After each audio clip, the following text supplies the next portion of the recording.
YouTube. No kidding. Hey, everyone.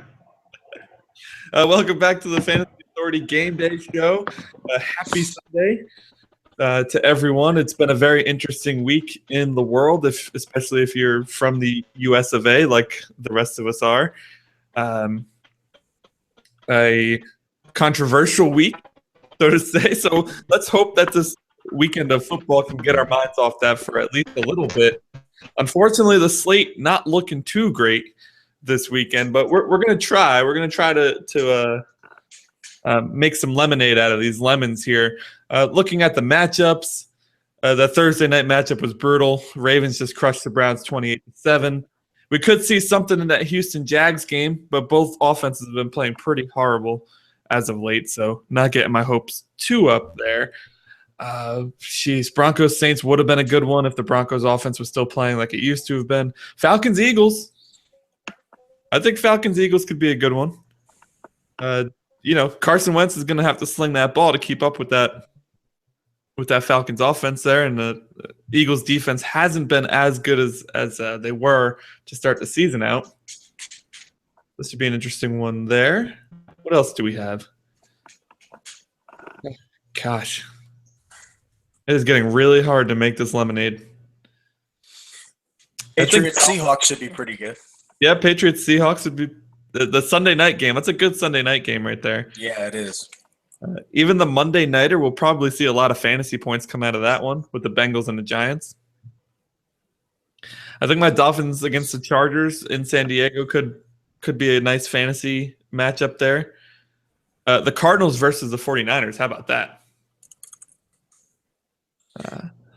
Nice for the Cardinals. Yeah, every logical start your Cardinals says that you should start every Cardinal, but of course, as we know, fantasy football is hardly ever logical. So we'll see what happens there. But if you're new to the show, guys, make sure to submit your questions here on YouTube. We got the little chat there. You can just kind of ask your question, and we'll answer it throughout the show. We do go from 11:30 a.m. Eastern time, obviously, up until kickoff. So we'll be here with you for the next hour and a half answering your fantasy questions and getting you ready for Week 10. Fantasy playoffs are coming really, really fast. Some leagues start Week 14. Most of them start Week 15. So you have about 4 or 5 weeks to go before, the playoffs start and you're out of luck. I mean, if you don't make the playoffs, your season's pretty much done. You could try to win the consolation prize, but what does that get you? Also, you can use Twitter to ask us questions if you prefer using Twitter. If it's a little bit easier for you, just go on, use hashtag AskTFA. Any questions asked using that hashtag will be answered live on the show as well. So 2 different ways to get us those questions. You could text us too, but you don't have our numbers, so that's going to be hard for you to do. We could give out Ben Cummins' number and just see how many texts you get throughout the show. Send him in. He's ready to go. All right, so we were just talking, guys, before we got on. It's been a bit of a slow morning as far as fantasy football news goes. Hasn't been a lot being reported. In fact, I don't know if Roto World just broke or what's going on here. Before these 2 latest updates they hadn't had a football update since over an hour ago with some Tony Romo news. So it's very, very. That's how quiet it is. I have some questions jotted down. I have for you guys too, especially with some guys like a Timmy Hightower. What do you do with a guy like that? A big day last weekend, right? But now he faces Denver, which hasn't been the premier run defense we expect. But Mark Ingram also had a good week last week. So, why don't we start with that? What do you do with Hightower this week? I think I'm rolling him out in a few leagues, but it's still a reliable play here. Is he still going to get some play here more? I think he will. I think you can roll him out. I think you can roll him and Mark Ingram out. You look at that matchup and you think that it's a terrible matchup, but like you said, the Broncos have not been good against the run. They are giving up the 4th most rush yards per game this year. They've given up 9 rush touchdowns. Derek Wolfe, who's one of the Broncos' best D linemen, is out and won't play. And I think you're going to see, we saw Mark Ingram take that job back a little bit, but I think they still will both get carries, and Hightower will still be in there. So he's definitely somebody that you can roll out if you don't like your other options. Yeah, absolutely. And I think, anytime that you get the Saints team at home, I think anybody in that offense is in play.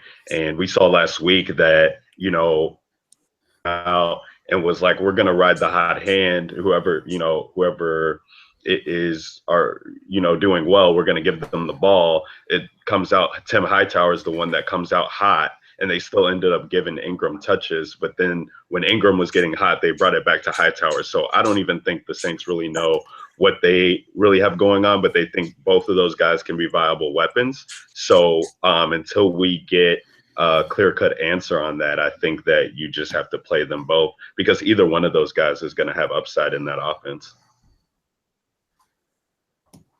All right, good calls there.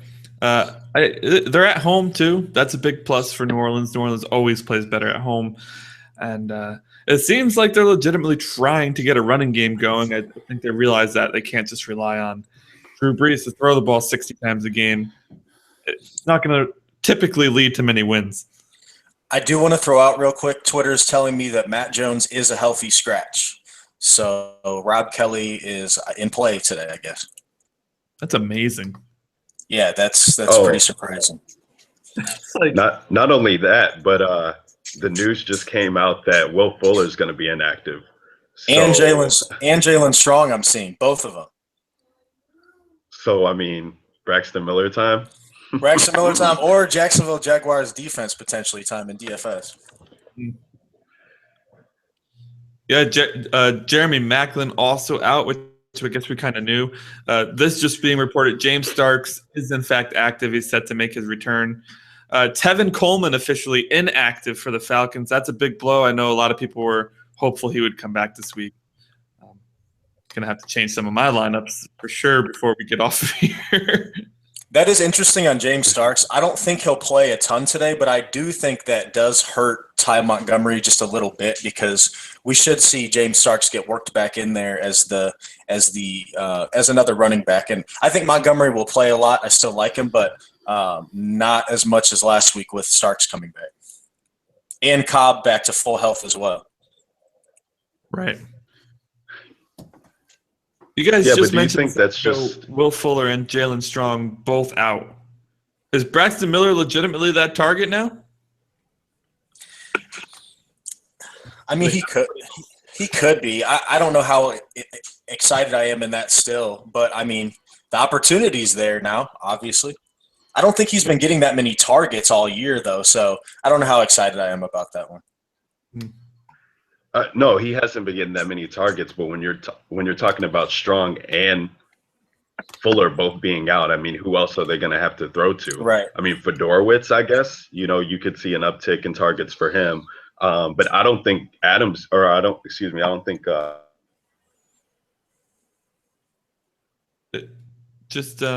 did we lose Ryan there for a sec? He seems a little frozen. we might. There he is. There he is. So looking at Roto World, the only other receiver other than Braxton Miller that they even have listed on their depth chart is Keith Mumphrey, who I'm not quite sure who that is, but I think it's definitely an uptick for Fedorowicz. I've seen a lot of Ryan Griffin ads this week. What's the deal with that? He's been getting targets. Him and CJ Fedorowicz have been splitting targets. Fedorowicz has gotten a little bit more. I've been amazed Fedorowicz has been so relevant the last couple of weeks because Griffin's been in play too. So, he's with those plays out, I guess I could see that too, but I still wouldn't be picking up Ryan Griffin or being excited about playing him. And I think, the Braxton Miller thing is a little interesting because Jalen Ramsey, I would think, would be on Hopkins a lot. So,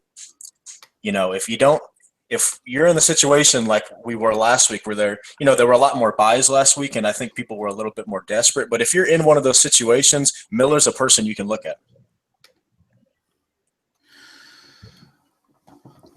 Well, I think also, this is gonna ultimately, I think, obviously help I mean, the honest answer or the obvious one is DeAndre Hopkins. He should be just completely peppered with targets today. But like you said, like I really do like the Jacksonville defense, whether it's a streaming option or in DFS. We know how terrible Brock Osweiler is, so I think all it ultimately does is just boosts up DeAndre Hopkins and C.J. Fedorowicz and probably the other tight end Ryan Griffin. I wouldn't have the balls to start Braxton Miller, especially as we know how bad Brock Osweiler's been all year. So for me, I don't know. Like I haven't seen anything to say that you should even think about playing him. I think it would be a different story too if this offense were clicking better, right? This hasn't been an offense that's going out there and really putting up a ton of points or really putting up a ton of production. If it were like, oh man, Will Fuller's 12 targets and 8 catches a game are now free, it'd be like, all right, Braxton Miller time, let's go. But that's just not the case here. This is the offense that's been struggling. They rely heavily on the running game and on their defense. So I think, D-Hop and Fedorowicz are probably the only plays outside of Lamar Miller there. We mentioned it'll definitely be interesting to see, because like I know Braxton hasn't gotten a lot of rep, but we've seen this like already this season where these guys come in who were killing it in the preseason, which Braxton Miller was, and now he gets an opportunity to shine. And like Ben just mentioned, Jalen Ramsey has been shutting down these number one options, and I just think that like, take out those targets, they have to go somewhere, and we haven't seen the rapport with Hopkins yet. We're already 10 weeks in, and Hopkins hasn't been able to do anything. So, being out, I don't see him being able to still do anything, and it doesn't seem like even trust him all that much. So we could see him just lean on Braxton, who Jacksonville hasn't had a chance to game plan for, and they're probably going to be using him like in different ways that they haven't been able to use any of those other guys. He's a very dynamic position. I still think it's a if you're desperate situation, though. And kind of like Kevin was saying, my main takeaway from this is I think the Jaguars' defense is relevant, especially in DFS with their cheap salary, because, again, we've seen how bad Brock Osweiler is. And the Jaguars are at home, which is always a plus. True. I think you make a good point there, though. So it may be interesting to, take a shot on a DFS lineup, maybe with a Braxton Miller in it. Or what do you think about just, is it worth it to pick up Miller if you're in a deep roster league and you have empty space? Maybe you have a guy that you lost and you just didn't fill it with anybody as just like a flyer. Like, hey, I could beat out waivers in case this guy does blow up? Or is this kind of like this is Will Fuller's job. I don't see him losing it. So you would really just be picking him up as a 1-week rental and not even playing him sort of situation there. I think it would be more towards the 1-week rental. So if you're looking at a high upside guy, maybe for your playoffs, I would look at other stashes and not Braxton Miller. All right. Fair enough. We mentioned. Yeah, and I think there's other. You guys take such long pauses between points. This host job is very difficult. Let's move along. And I can't see Kev either, so I don't even know if he's going to start talking because I can't see him. There's better options. Next point. We put Anthony in a glass case of emotion, so we'll keep going. It's all spilling out now. I want to get back to the Matt Jones thing, though. That's pretty big news, right? I mean, there's probably a lot of people that still have Matt Jones in the lineup. Is Fat Rob, as they call him, this Rob Kelly guy, is he a legit starting option here this week? I mean, he's definitely in play. I'm trying to see. I mean, the Vikings defense obviously has been really good. The Redskins are at home, which helps. The Vikings are getting Eric Kendricks back, who is one of their best defensive players on that front seven. And they've been, I believe, pretty stout against the run. They're giving up the 25th most rush yards, which means they're pretty good against the runs. I mean, he's definitely in play because we saw the last time they played, he got a ton of carries. And, he's shown in the preseason he can do some things. So he's in play, but I think there's probably better options out there. It just depends on where you're at with your running back situation. But you know he's going to be the starting running back now, and any starting running back is at least worth a look. Yeah, he's in play for sure. Like you said, with Kendricks being back, I don't know if I would definitely start him unless I really needed to. That kind of worries me. I think people are going to look at what the Bears did with Jordan Howard and maybe try to chase there and think that like this team's vulnerable. But I think that was just a one-off thing, and they're still a very good group against the run. And we know Cousins likes to throw the ball. So I could see Jay Gruden, trying to move the ball that way. But he could also, when they get in the red zone, he could see some touches there. So if you're in a tough spot, I would say start him. But you definitely want to have him just going forward. Well, I think it's tough too because obviously, as we know, the matchup is not great whatsoever going up against Minnesota. And then also it should be mentioned that the Redskins also lost their starting left tackle with Trent Williams to suspension.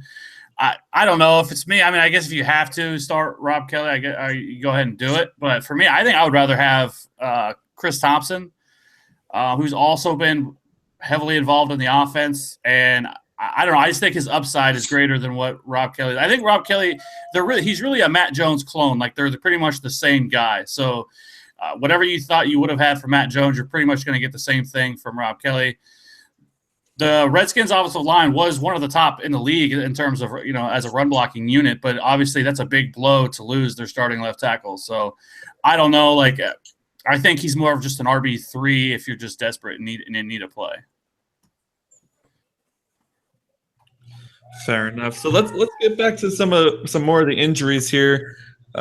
Before we get to the listener questions, I know we do have some in the YouTube and even on Twitter already, but I want to get through the injuries. Alex Smith is set to make his return after missing 2 games. Nick Foles started those 2 games there. Ryan Fitzpatrick is out, so Bryce Petty is expected to get the start this weekend. That should be interesting. Not really fantasy relevant, though. I don't know anybody that would be or should be starting Petty.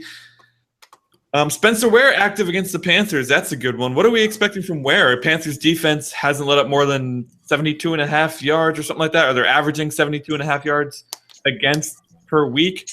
Pretty tough defense to run on. Easy defense to pass on. But as we know, the Chiefs do like to get the running backs involved in the passing game. So what are we expecting from Spencer Ware this weekend? I mean, Ware's shown that he's been solid all year, right? So he's probably somebody that you're starting depending on your other options, but it's not a great spot. They're on the road. Again, the Panthers have been terrible against the pass, but they've been pretty solid against the run.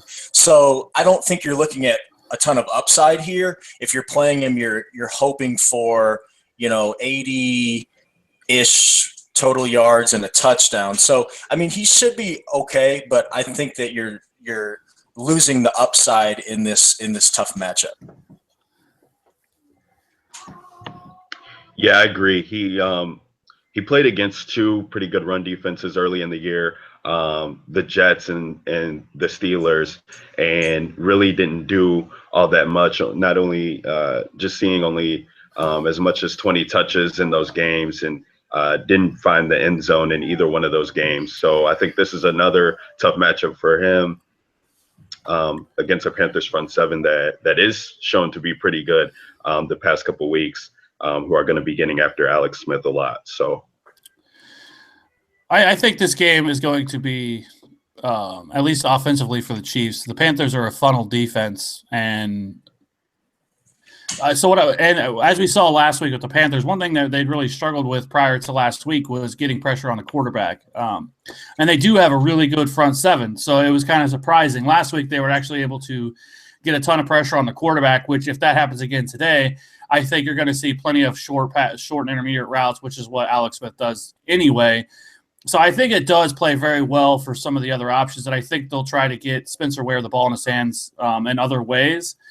As we saw last week, he clearly is the best running back the Chiefs have on their roster, and it's good to have him back. But I wouldn't expect a ton through the ground, but he certainly could rack up some yards through the air.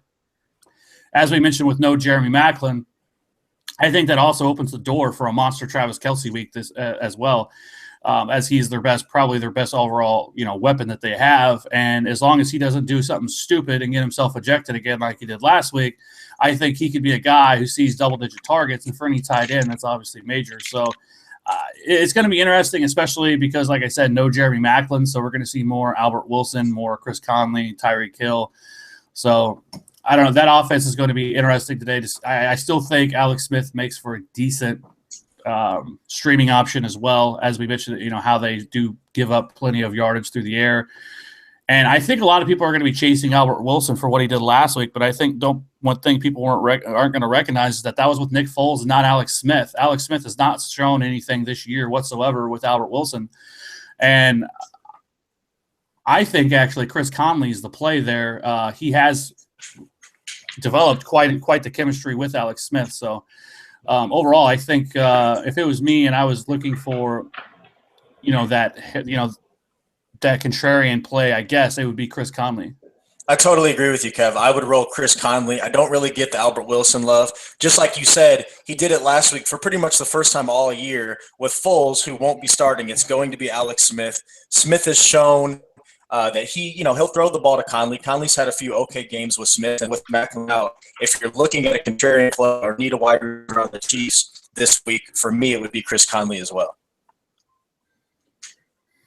All right. Todd Gurley, guys, officially active. Just wanted to kind of throw that in there. I have some comparisons here with Ware. Just tell me who you would rather start, Ware or I got 4 other names. So Ware or Jonathan Stewart? Oh, Jonathan Stewart. Jonathan Stewart. Yeah, Jonathan Stewart.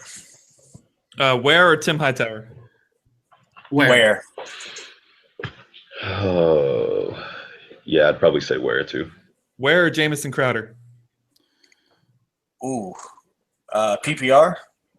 Is Captain Merlin out? Captain Munderland is out, yes. He's out, yeah. Ooh. Crowder, I would say. I think it would depend. It would depend. So in a PPR, I would probably go Crowder. In a standard, I would go Spencer Ware. I think that's where I'm leaning. In PPR, I probably would definitely go Crowder. Yeah, I think I'm kind of with Kevin on that. In standard, I'd probably still roll Ware. That's a good one, though. One more, Spencer Ware or J.J. Nelson? Oh man. I might go J.J. Nelson for the upside.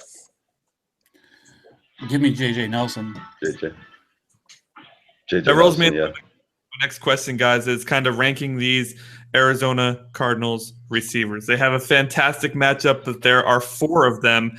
And it's not likely that all 4 are going to have a great matchup. We know Larry Fitzgerald is likely to ball out, so I'm not going to include him in this list. But between J.J. Nelson, John Brown, and Michael Floyd, which one is most likely to have the most productive day today? Look, okay, for me, it's John Brown, and he had issues at the beginning of the season with the concussion. Then he got over that, and he saw 16 and 11 targets in his 2 healthy games. Then Carson Palmer gets hurt, so he has a game there where, it doesn't even matter because Drew Stanton was the quarterback. Then he has these issues with the sickle cell trait. Only plays fit he didn't play all the snaps last week, but still has 4 catches for over 40 yards and a touchdown. Now he's had the bye week to heal. They're saying Bruce Arians, John Brown has come out and said he feels great. So for me, the next best after Fitzgerald is John Brown because we've seen John Brown ball out all of last season. When he's been healthy this year, he's still been good. And I'll take John Brown. I like J.J. Nelson a lot too, and I'm playing him a lot in DFS. But I'm also playing John Brown as more of a contrarian play because I think he's going to be less owned. And we've seen this dude do it. And coming off of the bye week, I think we see him healthy, and I think he has a really good game this week. So for me, it would go Brown, then J.J. Nelson because he's been confirmed the starter for Arians, and then Michael Floyd after that.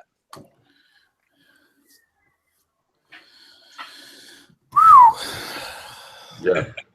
I think J.J. Nelson and John Brown, I think they're both in the same area in terms of, overall ranking of where I would put them among, the rest of the guys playing this week. For me, I don't know. I got to stick with my boy J.J. Nelson. I love J.J. Nelson. They did come out and say that he is the number 2 wide receiver. They are playing San Francisco. this is a terrific matchup. But to be honest, I think you could feel great about starting either of them. But if I had to, I would probably lean slightly towards J.J. Nelson. He has been the guy that's been the most involved over the last couple of weeks. So really the question of all this, though, is going to come down to, can San Francisco mount any sort of fight to keep themselves in this game to where the Arizona has to throw the ball? Because as we know, they've been absolutely horrendous, historically bad against the run. And the Cardinals have that guy, what's his name? David Johnson. So he may – I think that's it. yeah, he may have a good game today. I don't know. David effing Johnson, you mean? Yeah, there you go. David fucking Johnson. I could say it. Jeremy Hill. There you go. David Jeremy Hill Johnson. Listen, I think that if you're playing in, if we're doing just standard fantasy, PPR fantasy, ones that we're accustomed to, I think that everybody in that offense is in play. So I don't think you're looking to bench either one of those guys if you have them. And Ben and was touching on it from a DFS standpoint.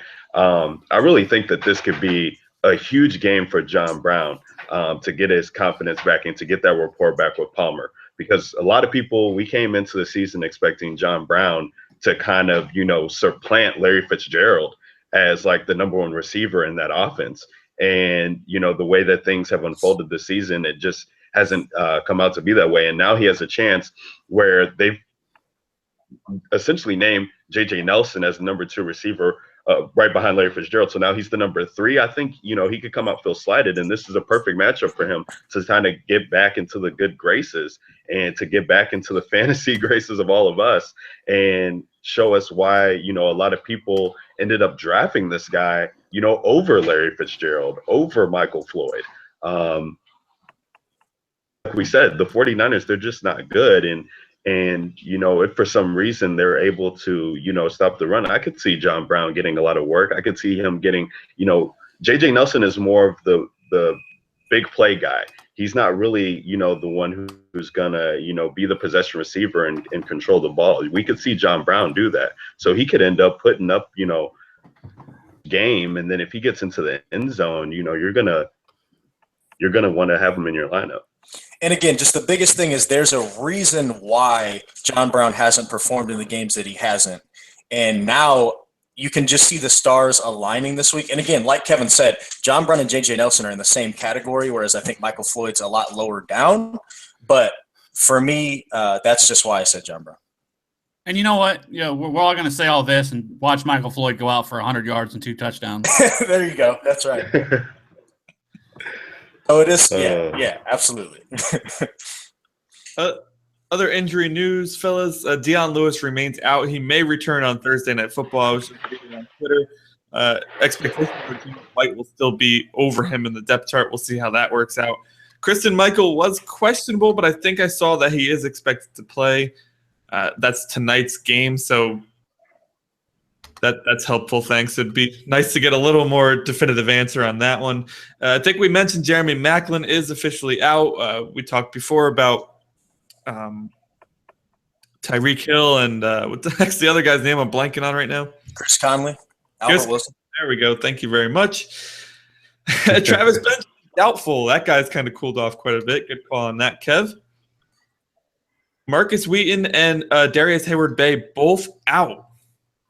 Could Eli Rogers see an uptick here? Well, obviously he'll see an uptick, but could it be fantasy relevant uptick?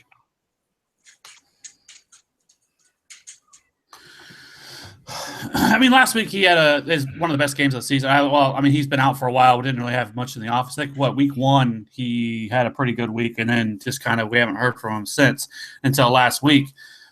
This game is going to be interesting because Dallas really tries to slow the pace of the game and really, keep the opposing offense off the field. And they've done a really good job of doing that. So I think this game is going to be a little bit harder to predict. I do like Eli Rogers, especially with the guys that are out. And Sammy Coates, has seemed to fallen out of favor with the offense. I don't know if it's the injury or the drops or whatever the case may be. So I think he's worth a shot. And then if I'm in a really deep format, Kobe Hamilton is a guy that I really sort of like. Saw some reports that it is possible that Kobe Hamilton could surpass Sammy Coates among in the pecking order and within the depth chart as well. So I guess he's another guy if you're looking for just a Hail Mary, Eli Rogers is certainly worth a look. And then, like I said, if I was in like a 16-team league and needing somebody, Kobe Hamilton is a name to watch. I do think Eli Rogers is interesting, and you saw him have the great game last week. Now, again, game flow, kind of caused that to happen because the Steelers came out terrible, and Roethlisberger was throwing a ton in the second half. This game, we know the Cowboys like to slow it down a little bit, but it is in Pittsburgh. Big Ben's second week coming back from the injury. I personally don't think Big Ben is still 100% healthy. I know he's off the injury report, but this dude just had his meniscus trimmed about 3 weeks ago, and I think that's kind of one of the reasons why you saw Big Ben not play all that great last week until the very end. So I could see some of that happening again, but again, Big Ben should still be good enough. And with those injuries, I think Eli Rogers is in play. He's an interesting flex play for me, and he is somebody you can consider depending on who your options are. Because you have to remember, Eli Rogers has missed time due to injury too. When he's been healthy and Big Ben's been healthy, they've had a couple solid games together, and they haven't played that many games together to begin with. So he's definitely interesting for me. Coates is somebody you can throw out there and pray, but I think I saw a report that Kobe Hamilton might, break into his playing time. So he's more of that DFS boomer bust type player. Whereas I think you really can rely on Rodgers if you need to in season long. Yeah, this guy saw 10 targets from Ben Roethlisberger last week. And I think Ben Roethlisberger is going to remember that because when the Steelers were trying to make key plays, this is a guy he was, looking to go to. And Ben is not one of those. He's not one of these guys who goes out there and, tries to, feed the ball to his number one receiver. He's, if Antonio Brown's open, that's great. But if he's not, he's going to look to get these other guys involved. And more check down to maybe to Le'Veon Bell this week, but I do think that Eli Rogers is in play, especially when you're factoring in they've got 2 injured receivers out this week. So it's like, who else are they going to, have the chance to throw to? In Dallas, they're missing Barry Church, they're missing Morris Claiborne. Like, there's going to be opportunities for these receivers to eat, and I think that just boosts up Eli Rogers there.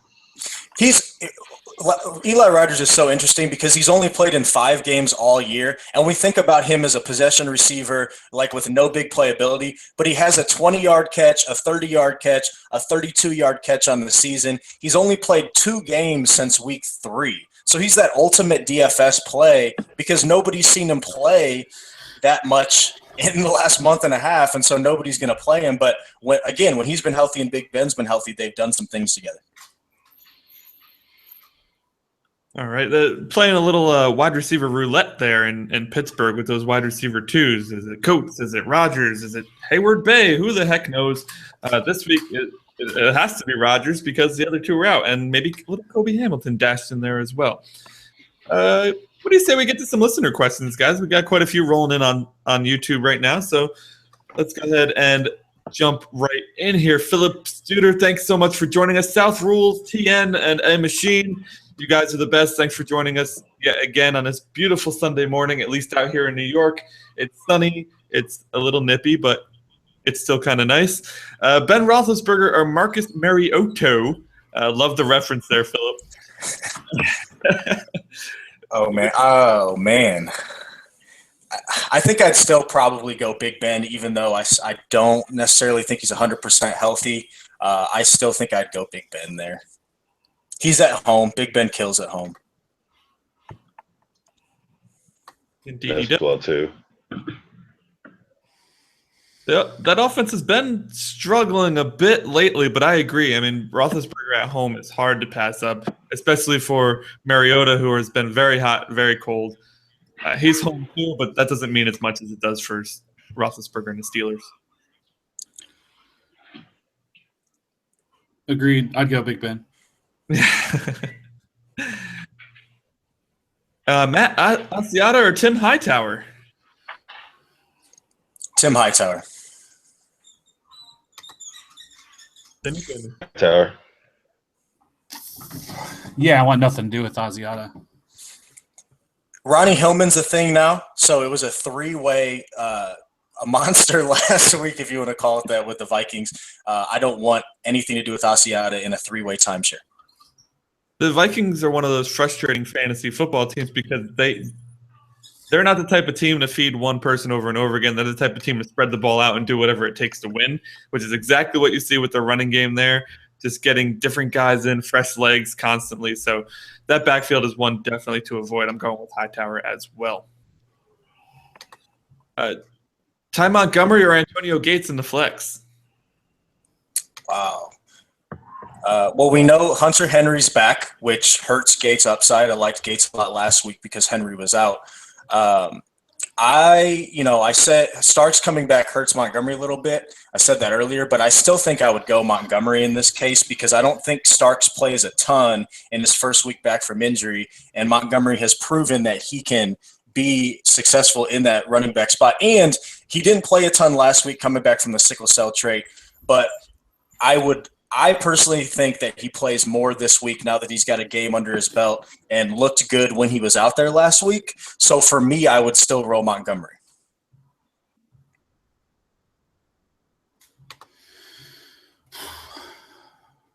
Yeah, I agree. I'd go the same way. That was a lot of thinking there for that there, Kev. That was a tough one. I think I would agree as well. To stick with Montgomery. Although I'm not the hugest Montgomery fan in the world, I do think that the Henry return is tough. It's tough on Gates' production there.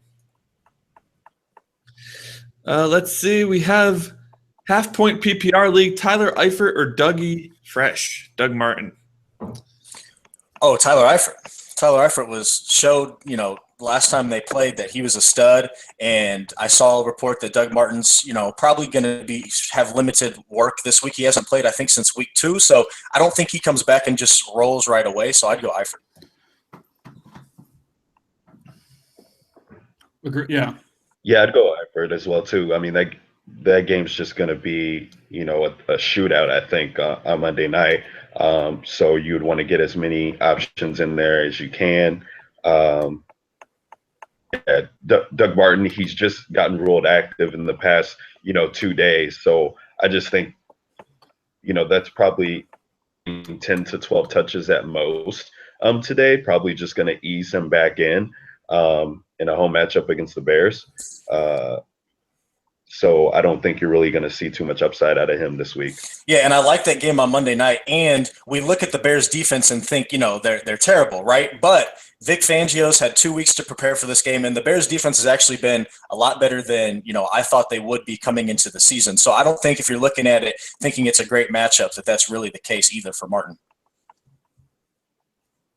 Good point. And, those hamstring injuries, those are hard, especially the first game back. We saw Randall Cobb last week. His first came back from the hamstring. And the whole time the announcers are saying, well, the coaching staff is telling us that he's good to go whenever he feels ready. I don't think he came into, the third or fourth quarter. So he didn't feel legitimately ready to get back into that game until late into it. It's too risky with the hamstring. Go ahead and go with Eifert this week and hope that Martin comes back 100% next week.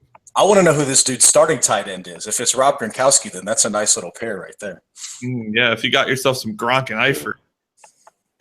Gosh, your tight ends could win the game for you. How often? A machine comes at us with Landry or Fitzgerald in the flex. It's a bit of a tough one. I think I'm leaning Fitz. What about you guys? I think so too. I saw Landry was banged up this week too. I'm assuming he's playing. I haven't heard anything otherwise, but I think the Cardinals are in such a good spot this week. I would go Fitzgerald too. Yeah, I think it was a bit of a shoulder for me for Landry, but I think he should be back. And the last time the Cardinals played the Niners, I think Fitzgerald put up like 6 for 90 and 2 touchdowns too. So I would definitely go that way. Kev, that, you was agree? back, that was back in week 5.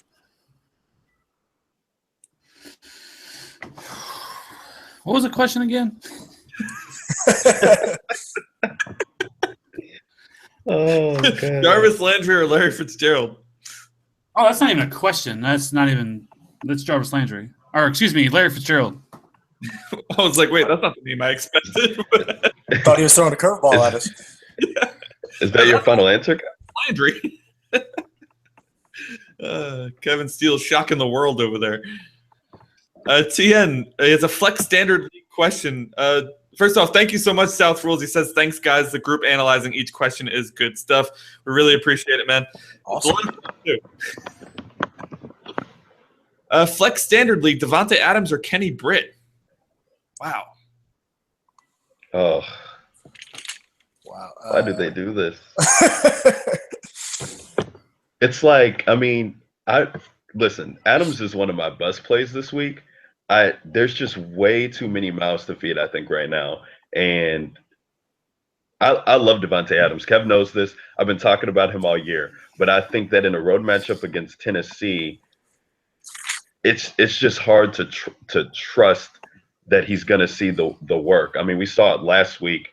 I talked about how Ben, like, he doesn't really show favorites. Rodgers shows favorites. Like, if he starts hitting with Cobb, if he starts hitting with Nelson, if he starts hitting with Montgomery, like, he's not going to go anywhere else. And, like, we saw this with Richard Rodgers last week. Like, the dude just something that he can exploit. He's just going to go to that, and he doesn't really care about any of the other options. And we saw this 3 weeks ago with Jordy Nelson, getting the shaft because all the work was going to Adams and Montgomery. Like, he doesn't really care about anything else that's going on. He's just going to find his favorable matchup. And Kenny Britt, I mean, for all the trash that I want to talk about Kenny Britt, like, this dude just keeps on putting up good numbers. And a lot of people are going to look at what Lance Kendricks is doing. Like, no, I'm not going to go that route. Keenum is really playing for his job right now. And I think that he's just going to lean heavily on Kenny Britt to get the job done for him in an exploitable matchup. So to me, honestly, the safer matchup is to play Kenny Britt. I can understand why somebody would go Adams because of that offense, but on the road, I would just much rather play Kenny Britt. This is a tough one, and everything you just said was great. Kenny Britt has been putting up the numbers, like you said, and people continue to slide him, and I think I'm going to continue to do it because I still have to say Adams. I know Cobb's back, and I know Montgomery's there, but that Thursday game against the Bears, both of those guys were playing, and we saw Adams just go absolutely off. Adams is still catching passes from Aaron Rodgers.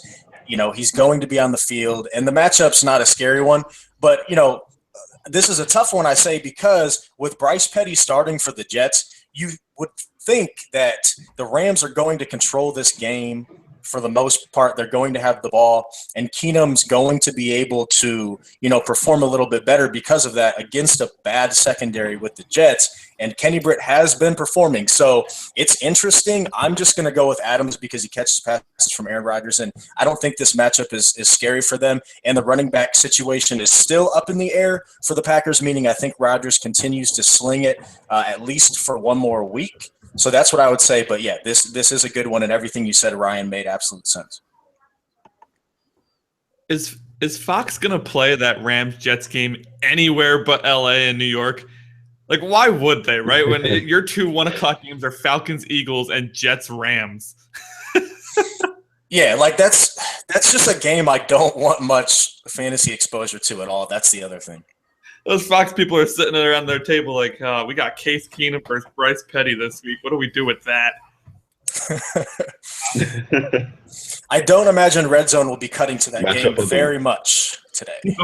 Probably not. Matchup of the year. Yeah. Hopefully for a Rams defensive touchdown, but we'll see what happens. I actually going to have to agree with Ben on this one. I think for me, when the situation's close, when 2 people are close, I go with the better quarterback. I think Adams and Britt are very close, but I got to go with Aaron Rodgers over Case Keenum in this situation. I don't trust that Jeff Fisher team. It always goes back to that, but it's the truth. This guy will look for any reason to not put Jared Goff in. This week, guys, he blamed the defense, which has been playing very well, by the way. He blamed the defense. So I'm going to go with Adams here. I don't know. I think there's just way too many mouths to feed there in that offense anymore. And Kenny Britt has been quietly underrated all year. I mean, we just continue to gloss over Kenny Britt and act like he's not a thing. Yes, Case Keenum has not been great. Don't get it wrong, but he's been putting up yardage. I mean, yeah, he throws interceptions, but I don't care how many interceptions he throws. I just want to.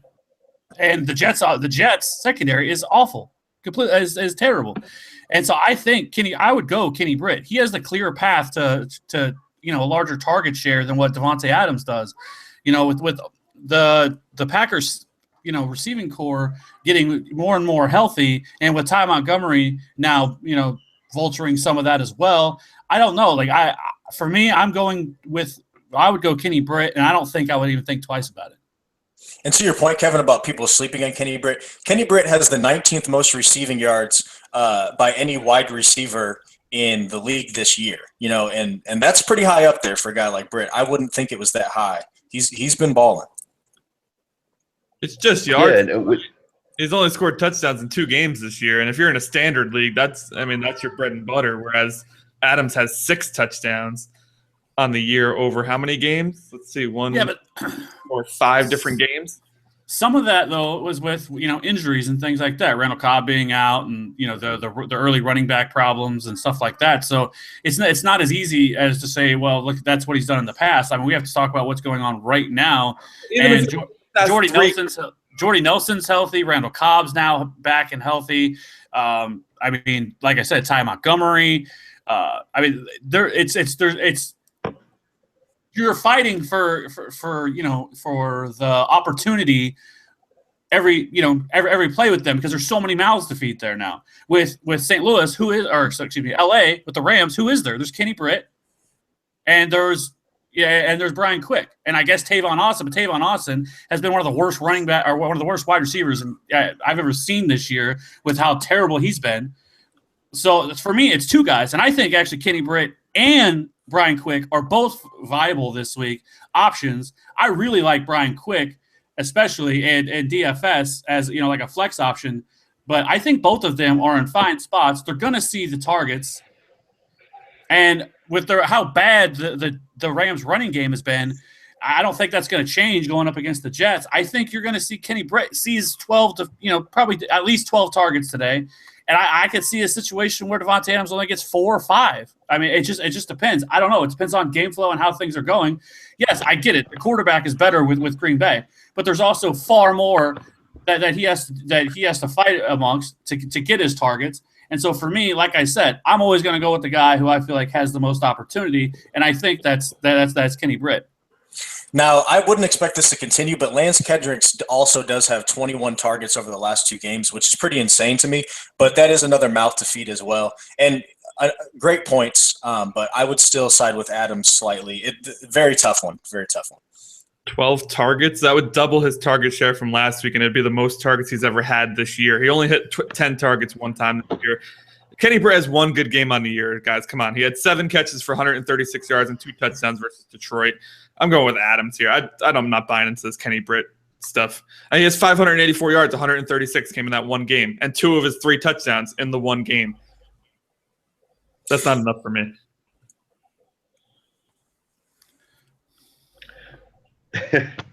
Yeah, I mean, listen, like I said, it's hard to trust Kenny Britt, but it's like things where when I'm looking at my roster, I don't want to be sitting there saying like, damn, I knew that Kenny Britt is the guy in LA.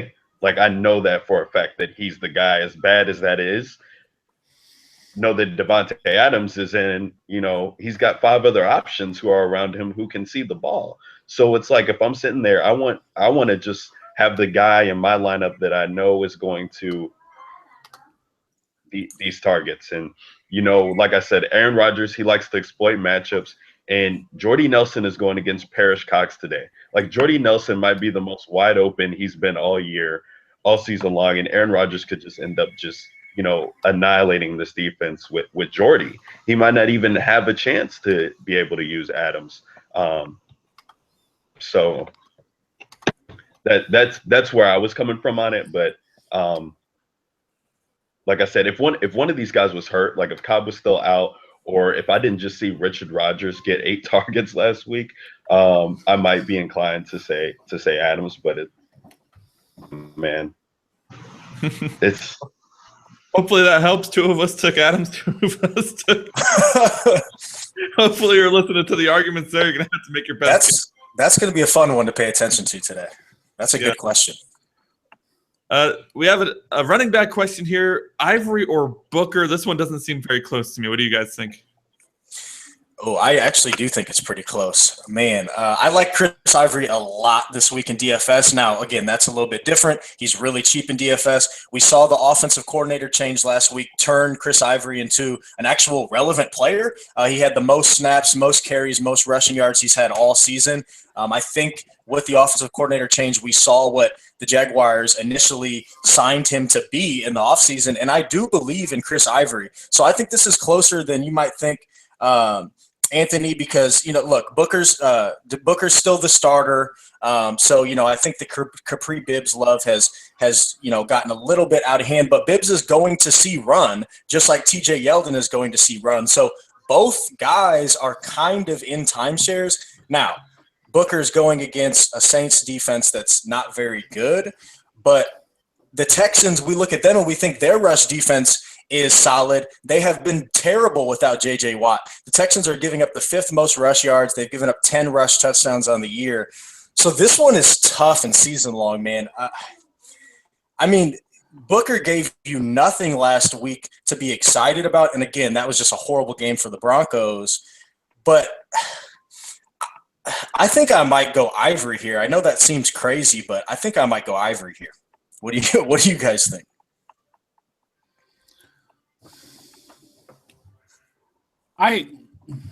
It's tough because obviously anytime you see Saints at home, your eyes light up, right? Like you just get excited about that because it's, but and the Saints defense is terrible. We saw what DeJuan Harris did to him last week. But I completely agree with exactly what you're saying with Chris Ivory. And it's easy to, when you look at Chris Ivory and you look at his numbers this year, you're like, oh, well, he's been terrible. I mean, outside of 1 week. I mean, last week as well, he should have had a touchdown. Like really couldn't tell on the replay whether the ball had come out of his hand before or after the ball was crossing the goal line. It was very bang, bang. And you really couldn't tell, or else, his numbers would have been even more inflated. I mean, he would have had over 100 yards and a touchdown.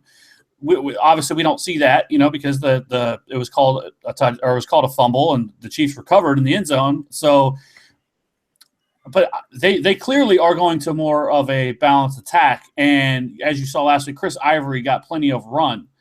So I think it's actually, I don't know, like I think it's very, very close on where you would put who you would take. I think I would lean Devontae Booker, but there's a big part of me that does think that Chris Ivory could actually be the play there. But like I said, like it's hard to not go with a guy who's playing, in New Orleans. The thing is, the interesting part of it is going to be game flow, because if the Saints can get going early and obviously score some points and put Denver behind, which obviously plays completely against what the Broncos want to do. The Broncos are a team that's built to play from ahead, not from behind. Once they get behind, as we saw last week, I mean, they're pretty much dead in the water, because I have no faith in Trevor Siemian even going against the Saints defense. So it's going to be a game, obviously, of game flow. I think if the Broncos can keep it close, I think that goes well for Devontae Booker. If it doesn't and the Saints get rolling early, it could be a really bad week for Devontae Booker once again. All right, what do you think, Ryan? Yeah, I mean, I originally was leaning to say Booker. God, it's tough. I mean, but here's my thing with Booker. I feel like if the Broncos are able to, they are going to be able. I mean, they have to be able to move the ball. I think that Trevor Siemian's going to be forced to throw, but if we see like what happened last week, where you get Emmanuel Sanders who catches a deep bomb and then gets stopped on pretty much the 1.5 yard line, and then they're in the red zone. Like Booker is definitely going to see usage, but then you look at this Houston Texans defense, where Booker just played them 2 weeks ago and put up like 82 yards and a touchdown. I think that's not out of the realm of possibility there for Ivory either. So, it definitely is tough. I think that, when I'm looking at it, there's more fantasy goodness to be had in that Denver-New Orleans game. So I'm probably going to go Booker, but I could see why a lot of people would be leaning to go Ivory in that matchup. But for me, I just like to be able to trust, I just think that like you could definitely see more red zone usage out of Devontae Booker. If they get down there in the red zone, I don't see Simeon really leaning to pass. I think Booker's going to be able to get the touches there. And if he's just able to break off a couple runs, they could just say like, hey, Booker, we need you to carry us in this game because we've had good fantasy matchups. Simeon just played against Oakland. We weren't able to, move the ball throwing it. So they might be leaning heavily on Booker. I'm going to go Booker over Ivory. I'm for sure going Ivory, and it really comes down to this for me. I think the Jaguars win the game. They're at home. We already talked about those weapons in Houston that are not going to play today and how terrible Brock Osweiler's been all year. So I think the game flow is going to help Ivory. It will just come down to how many touches Yeldon gets. They're both going to be in play. But I think the Saints win this game. And I think with, the running back in Denver, whoever it is, we've seen that, when the running backs have success, the Broncos usually control the game with their defense and they're able to do what they want and run the ball enough. I don't think that's going to happen. I think Drew Brees is going to have a good day. There's no Aqib Talib. There's no Derek Wolfe. This Broncos defense has not been as great lately, and they're on the road, whereas Jacksonville's at home. So because I think Jacksonville wins and the Broncos are going to lose, I think the game flow favors Ivory more, so that's why I would say Ivory. You almost convinced me to switch over to Ivory, but I'm still going to go with Booker because he's playing the freaking Saints, and the Saints defense is horrific. And I feel like the good stat on Houston, by the way, because I was thinking the same thing. Like Houston's defense has been solid, apparently not as of late, but I still feel that Booker has the better chance to at least score here.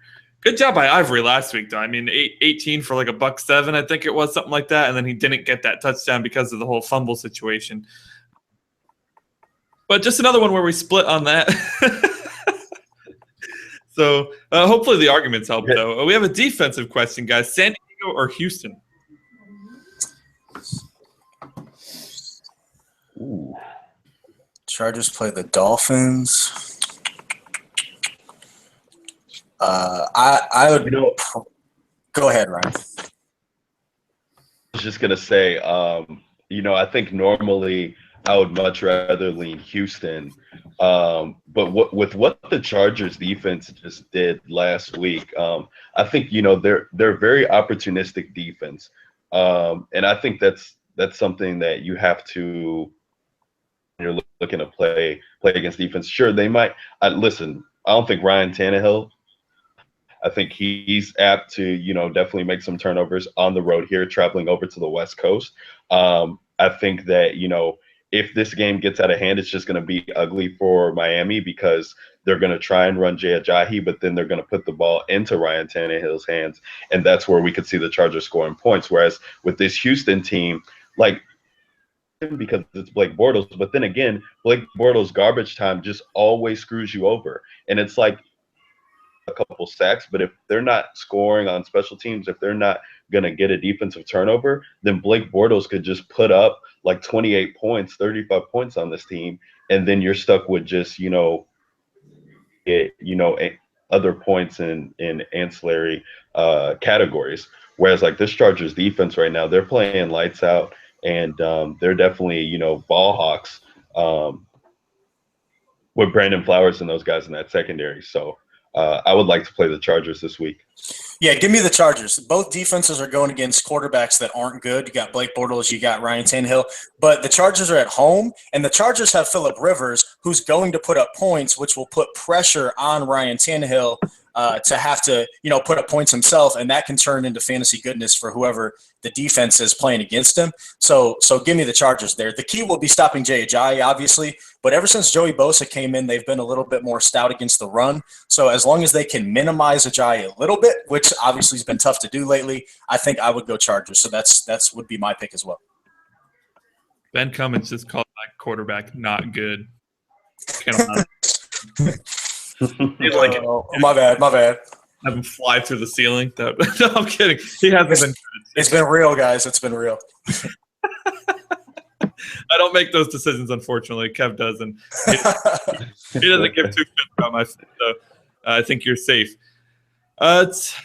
Guess we got to go a little quicker because it's 12:30 already. Jesus, we're running out of time already, fellas. We haven't even talked about Doug Martin at all. Like, we haven't even talked about the situation. What are your guys' thoughts on Doug Martin? He's back, active today. Oh, I think we brought it up a little bit in one of those questions. I mean, how much do you see him playing today, Kevin? And again, like the matchup, you look at the matchup against the Bears and you think it's great, but the Bears have given up the 19th most rush yards, so they've been actually pretty good against the run. And the Bears coming off the bye with Vic Fangio as the defensive coordinator, I mean, that defense has just been a lot better than I thought they'd be this year. Now the Bucs are at home, and the Bucs really have no other running backs that they can give the ball to other than Peyton Barber. So I'm interested. I'm not very excited about it, but I'd be curious to hear what you have to say.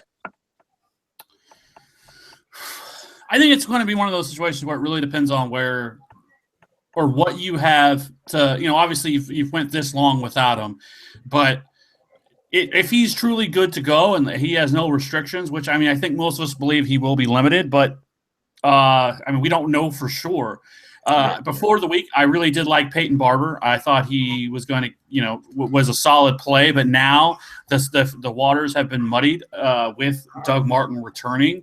They likely will go easy on him, but if they don't and he sees a heavy workload, he could be a guy that could easily put up RB1 numbers today. I think for me, I put both of them in the same category. I think they're both, if you own either, I think they're both startable as RB3s, depending on what else you have. And then if you had both, I would probably go Peyton Barber this week, just because the fact that Martin very well could be limited, or who knows, it is a soft tissue injury that he could end up re-injuring it at any time. So for me, I think just for this 1 week, it'd be smarter just to play it safe and see what they bring to the table and how they how this works out and what Doug Martin looks like. Yeah, absolutely. It's hard to tell. I think that if you're in a really tough spot, if you had picked up somebody like Bibbs, or if you were, gonna start somebody like Yeldon, if you didn't have Ivory, I think if you have Doug Martin there, you're definitely starting him because maybe even in limited touches, he could still put up more points than those guys. But I think if you have, other viable starters, I would just have to wait and see, because I really don't see him getting more than 12, 15 touches this week. I think that's definitely, even high. So I think it's a wait and see scenario for Doug Martin. Yeah, I like that. Yep. Yeah, I agree too. Okay, we have a tight end question, fellas. Rudolph or Graham? And also a receiver question. We'll get to that too. Oh, Jimmy Graham. Jimmy Graham's back. Yeah, you're not sitting Jimmy Graham anymore. He's a must start. Absolutely. Yep. Emmanuel Sanders or Mohamed Sanu? Emmanuel Sanders, easily. Yeah. Sorry, I didn't mean to laugh. Yeah, that's Emmanuel Sanders. We already talked about the Saints defense. The Saints are giving up the most passing yards per game. Emmanuel Sanders he's up there in targets this year. I forget what it is specifically, but he has 12 more than Demaryius Thomas on the season. And he's, I think, like top 10 in targets on the year. So you're not sitting Emmanuel Sanders in this spot. Fair enough. I wouldn't be. I almost said which Manning. Peyton doesn't play anymore. Eli Manning or Aaron Rodgers? Eli Manning. Oh, Eli's on Monday night. Oh, Whew. What? Eli Manning and what? Aaron Rodgers. Aaron Rodgers. I'd probably still go Aaron Rodgers. What were you going to say, Kevin? 100%. I have Aaron Rodgers number one quarterback this week. So yeah, I'd go Rodgers. Hey, Rod. This one's Rod too. I was going to ask you guys about Sproles. I think he has a superb matchup versus Atlanta, who lets up the most receiving yards and most receptions to running backs. He has Spencer Ware, Darren Sproles, and Ty Montgomery. He needs to pick one. So I would say Sproles in a PPR and Spencer Ware in standard because that's the way that's the way I would go. Because I would also say Sproles in PPR. Yeah, it's tough in standard because even last week when Sproles was, getting all those targets and he was the starter, we saw Kenyon Barner and Ryan Matthews still get the touchdowns near the goal line. So you're probably not getting those rushing those opportunities near the goal line, which is still what, has me not super excited about Sproles. But he's gotten I think he's got 9 and 7 targets the last 2 weeks, if I'm not mistaken. So, in a PPR, I'd go Sproles. In standard, I probably would stick with Ware because of how good he's been, and we know he's going to get those goal line carries.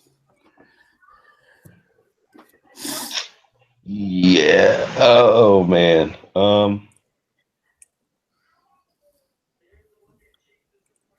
I'm really inclined to say Montgomery here.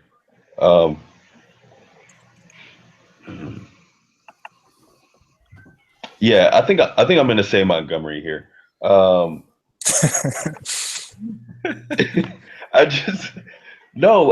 think that Sproles has been the lead.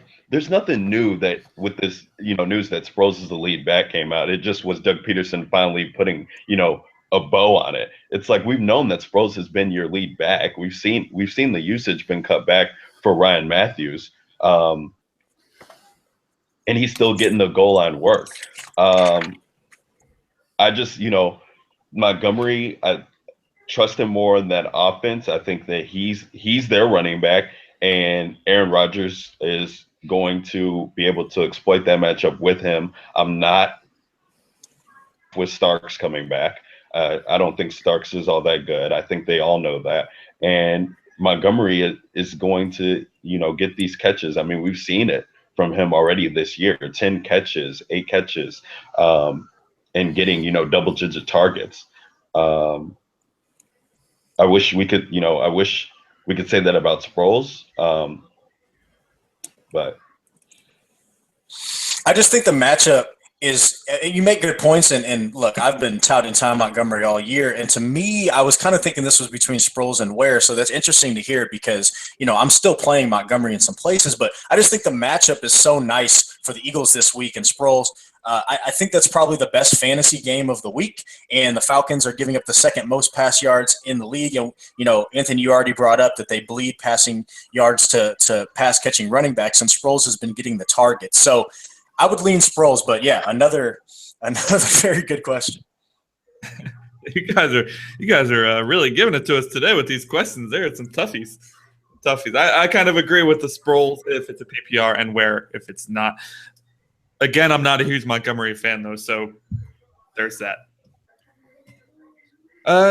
Next one on deck here is Mattis. I don't know. I don't even know why I've tried to pronounce your guys' names. I apologize.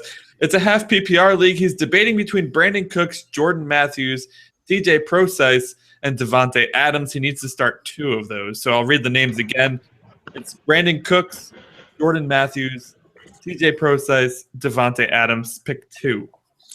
For me, it's Brandon Cooks and Jordan Matthews. I just talked about the Eagles matchup. Desmond Trufant's out for the Falcons too. So, I really like the Eagles passing game in this spot at home. So give me Jordan Matthews. And then Brandon Cooks is at home. And the Broncos are great against the pass. But again, Aqib Talib won't play.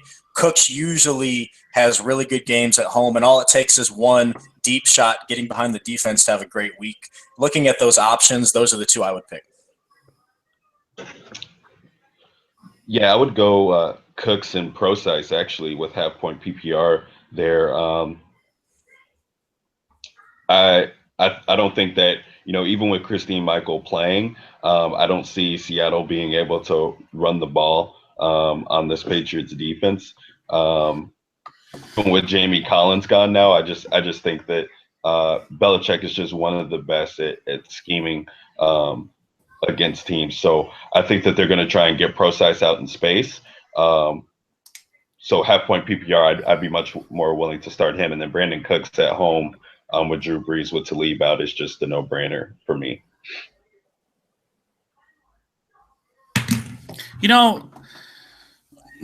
I feel forced into this because I don't really like Brandon Cooks all that much this week. I think the play for me is actually Michael Thomas if you're going to be playing any Saints wide receiver. But obviously this guy doesn't have that option. But I over the other options, I would still go Brandon Cooks. And yes, I love Jordan Matthews this week as a bounce back week that we haven't seen in a while from him. But I just from the other options, I think you got to go Brandon Cooks and Jordan Matthews. Yeah, for me, Jordan Matthews is my favorite of those four. Oh, 100% agree.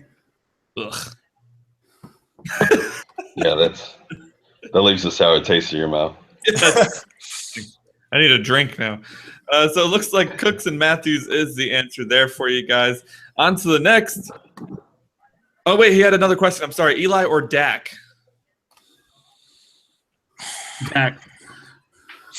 I think it's going to be a really high-scoring game. I think the Cowboys are going to have to stay in it. And I think you're going to see where Dak's going to have to throw the ball more than you normally would see him throw it. And so I would go Dak. I'm going to agree with that. I think this is a game where Dak's going to be forced to have to throw more, and that could be more fantasy points. He's been great all year. I'm going to say Dak too. I'm going to go Eli.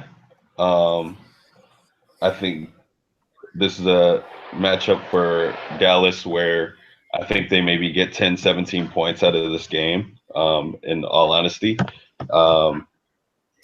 And I think that I've already talked about the Monday night game being a shootout there.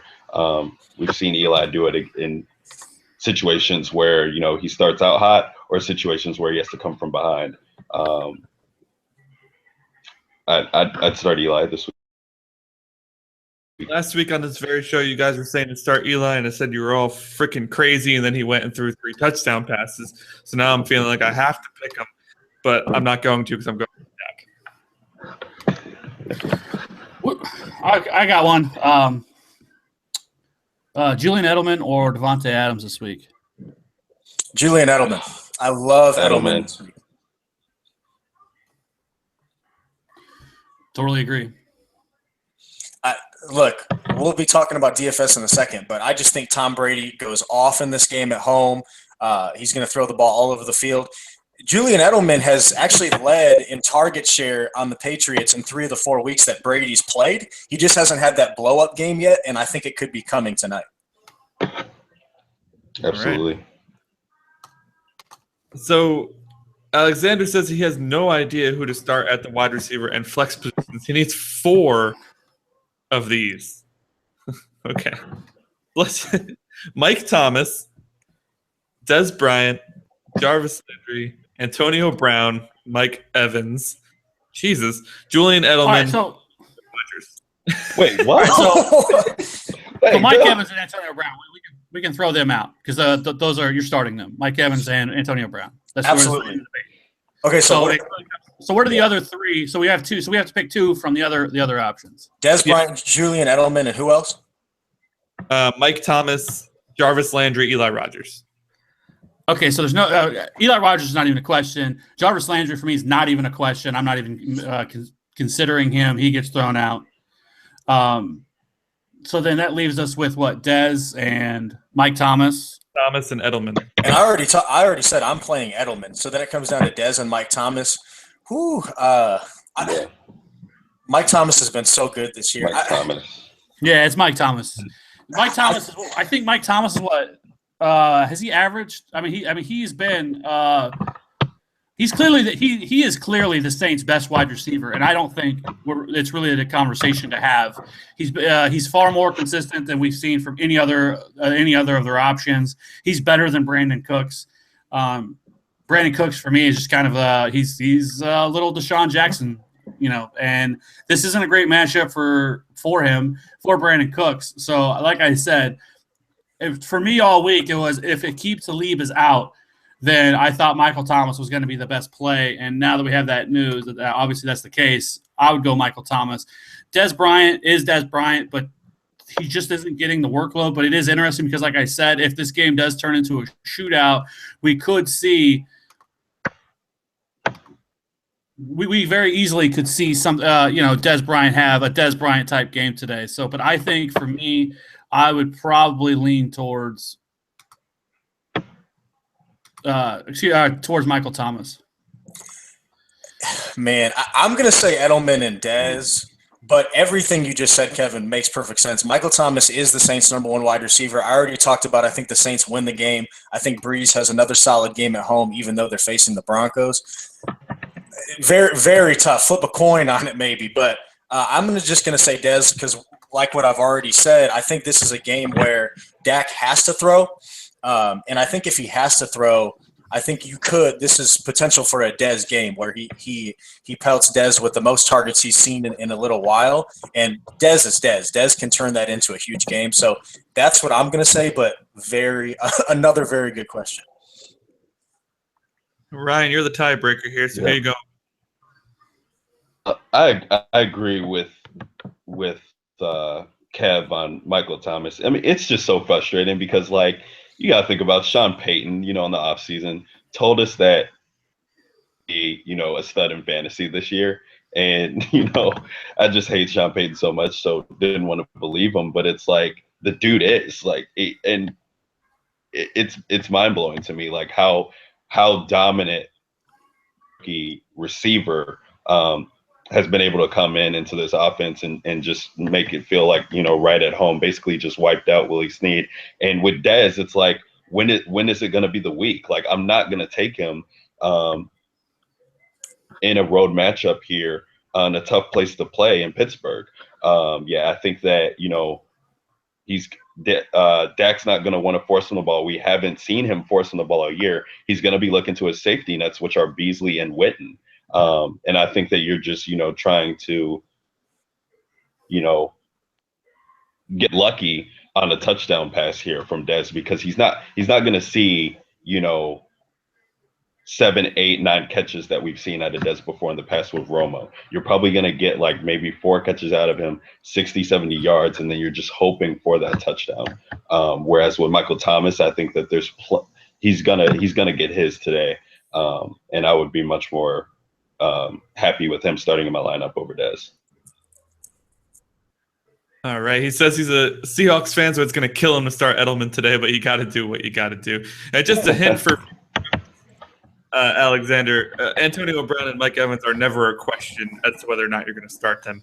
Just put them in those top 2 wide receiver slots and leave them there for the rest of the year. That's where they stay. He does actually have another question about his running backs. It's much less long-winded. Chris Ivory or Doug Martin? Ivory. 100% Ivory. Yeah, Ivory. All right, guys. 2 more questions before we get to your DFS hints here and then tips. Christian Michael, Devontae Booker, or Doug Martin? Devontae Booker. I'm going Booker as well. Booker. All right. And then the last one from the YouTube chat, Phillip Rivers versus Miami or Drew Brees versus Denver? Wow, I like both of those guys.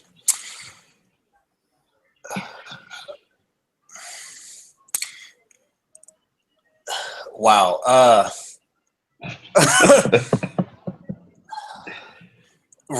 Rivers by a hair. Get it together, Ben. Hey, Saints win the game. You've been talking about the Saints all day, and then you're going to go Rivers. Goes with Rivers. Look, Rivers is in a good spot at home against the Dolphins, too. So that's a tough one. Yo, I agree. I'm going to go Rivers, too, just because I just think this Broncos team, they're right now they're playing for the division as weird as that is to say here already in week 10, but it's like they need a win desperately. So I could see this defense, trying to come out and definitely make something happen. I don't trust Miami, traveling to the West Coast here in this game. I think Rivers is just going to have a field day against this team. Look, the Broncos have injuries. I've already talked about that, but the Dolphins secondary isn't good. They're still not as good as the Broncos, not close. So that's why I would say. What do you think, Kev? So it's Breeze or Rivers? Yeah. It's Breeze. To me, it's Breeze too. I don't think Breeze is a benchable quarterback in my mind. Is second ranked fantasy quarterback this year behind Matt Ryan, who's obviously having a blow up. He's had his down game of the year was 16 points. I don't know. I can't bench Breeze. Actually, you know what? With Travis Benjamin not playing, I'm gonna change to Breeze because Breeze has all his weapons healthy, and I was forgetting Benjamin wasn't gonna play today. So yeah, I'm gonna change to Breeze actually. Right. So Breeze is the answer. Oh, and Alexander snuck in once more. Philip Studer says, thanks, guys, for answering my question. See you next. Go Broncos. There you go. Another Broncos fan for you there, Ben. Block him. Favorite him. Alexander says, what's the look on CJ Fedorowicz? Not liking the matchup. We talked a bit about Fedorowicz before. So, Ben, why don't you kind of fill him in on what we were talking about? Oh, man. I think he's in play because both Will Fuller and Jalen Strong are both out. But the thing that I brought up earlier was just that Ryan Griffin has been seeing targets, so it surprised me that Fedorowicz has been as relevant as he's been because he's been kind of in a timeshare with Ryan Griffin. But with Brock Osweiler afraid to throw the ball downfield, and he's really been looking in the middle of the field, that's why Fedorowicz has been relevant. And with those pass catches out, I think he's a guy that is in play again. I'm not very excited about him, but if you don't have any other options and you're considering playing him, I think you can roll it out. But I'm not that personally excited about him at all this week. So if you can find a better option, I would look for one. What do you guys think? What do we think about Fedorowicz? Mm-hmm. I'm just not excited about the Texans' offense really at all today. I think he's a tight end one. I have him ranked. Let's see. I have him at 9th overall among tight ends this week. He's getting the targets, and for tight ends, there's only a small handful of guys who we consider elite at tight end position. So anybody who's getting targets, and especially the amount that he's been getting, I'm all for. So I really like him. Speaking of tight ends, I guess as I'm looking at my rankings, how do you guys feel about Greg Olsen? Because the Chiefs have been elite, really the last 2 or 3 years against tight ends. They do not allow points to tight ends. Eric Berry has been locked down when it comes to tight ends. Tight ends just do not score against the Chiefs. It is Greg Olsen, but I don't know. I think you're going to. I have Greg Olsen lower than I've ever probably had him, at least over the last couple of seasons. I still have him as a tight end one because it's hard to move him outside of that because he could easily just sneak his way into the end zone and become that. But I actually think if I had the option between one or the other, I'm playing Kelvin Benjamin, not Greg Olsen. That's interesting. Who are some of those tight ends that you have over Olsen this week? Just curious. As of right now, I have Gronk, obviously, Graham, Delaney Walker, Travis Kelce, Jordan Reed, Tyler Eifert, Fedorowicz, and then Greg Olsen. Yeah, I can see that. I can't see myself putting Fedorowicz over Olsen, but I can see all those other guys being ranked ahead of him. But, still a tight end one. If you don't have any of those other tight ends, I can't see myself benching Olsen. But it's not a matchup I'm very excited about either. No, yeah. I'm not excited about the matchup at all. Right. It's one of those situations where how likely are you to have another tight end if you have Olsen, at least another viable tight end? I mean, if you're talking DFS, then maybe you avoid Olsen this week because of the matchup. But in a redraft league, you may not have any other choice. There's always that touchdown upside too. And Machine and South rules. They say go Giants and go Panthers. Thanks again from both of them. Thank you guys for joining us today. We're just going to get into some quick DFS tips here for the last 5 minutes of the show. So if you are a daily fantasy sports player, make sure you stick around for this. These guys are going to give their favorite plays of the week. Ben, let's start with you. Favorite DFS play this week? Well, I've already touched on Edelman and Jordan Matthews a little bit, so I'm just going to go to Brady. I already said it a little bit too, but I just think Brady's in a great spot at home against the Seahawks. I think a lot of people are going to look at the Seahawks defense and maybe shy away from Brady, especially with his high price. But, I mean, you just go back and look what Brady did against the Seahawks in the Super Bowl a couple years ago. Just threw the ball all over the field. A lot of times the Patriots will just come out and just scrap the running game and just have Brady pick apart defenses, and I can see them doing that this week. The Seahawks don't have Michael Bennett. Cam Chancellor's coming back from injury. They just, they allowed Tyrod Taylor to have a great passing game last week, gave up 130 receiving yards to Robert Woods. I just think you see Brady come out and just destroy it, and he's my favorite quarterback play of the week. Love him as a contrarian-ish play again, coming off the bye, people looking at the Seahawks defense and being afraid. So I love me some Brady this week, which is why I love Edelman and Gronk. I love that stack, and that's where I'm looking. All right. How about you, Kev?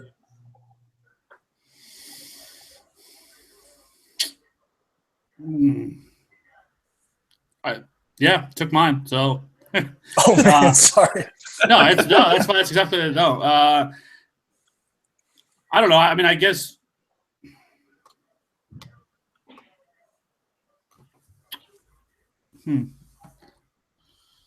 Are we just talking about top quarterback? Is that what we're talking about? No, he just said top plays. Kev, pay attention, damn it. Hey, is lineup lock's about to happen? I'm trying to make some switches here real quick. All right. Well, top play then it has to, I actually really like, and it's probably going to be more of a contrarian play, and that's Julio Jones. A lot of people are really down on him this week. He is 9,500 on DraftKings. People are really afraid of him going up against that offense. I think he's going to be much more lower owned than some of the other top guys like Mike Evans and players like that, players in the same range as him. But I love Julio Jones, and if I can get him at a discounted ownership, I will. He has been an absolute monster this year, and actually as a stack, I love Matt Ryan and Julio Jones stack. Who doesn't? How about you, Ryan? We still have 4 minutes, so you got some time. Yeah, I think. I have a lot of people that I've been on, I think, all week, but I think for a high price guy, I think for me it's Le'Veon Bell. I think we've just been waiting for the day that this guy pops off, and what a perfect day for him to do it against this Dallas team who everybody thinks is right now pretty much the favorite to go to the Super Bowl out of the NFC. And Pittsburgh's in desperate need of a win, with the Ravens just getting one again on Thursday night against the Browns. Bell's been on the team all week to practice harder. That report came out on Friday this week that he was, getting in on guys who are veterans. He was getting in on the rookies that, this isn't, unacceptable for them to be in this position at this point in the season, and they need to come out and do their thing against Dallas. And I really don't think anybody wants to play this guy because he hasn't still found the end zone all season long. Even though, we've been seeing his usage just be at an incredible number. So I think that they try and get Le'Veon definitely involved this week. And one of the cheaper guys I like is Danny Amendola. This guy here he's got 20 targets on the season. He's caught 16 of them. They're going to try and get creative to attack the Seattle team. And the last time they played Seattle in the Super Bowl, Danny Amendola found the end zone on 5-6 catches, I believe. And, he plays out of the slot there, which Jeremy Lane cannot defend for Seattle. So I do like Adam. I do like all the pass catchers for New England in general, but I think like one of the cheap guys, if you're looking to save some cap room, You know, a good pivot too off of like the Dontrell Emmons and, you know, Eli Rogers, who are in that same price range. I think you just go with Damian Ndola if you like, you know, Tom Brady this week to put up numbers. Take a chance on him.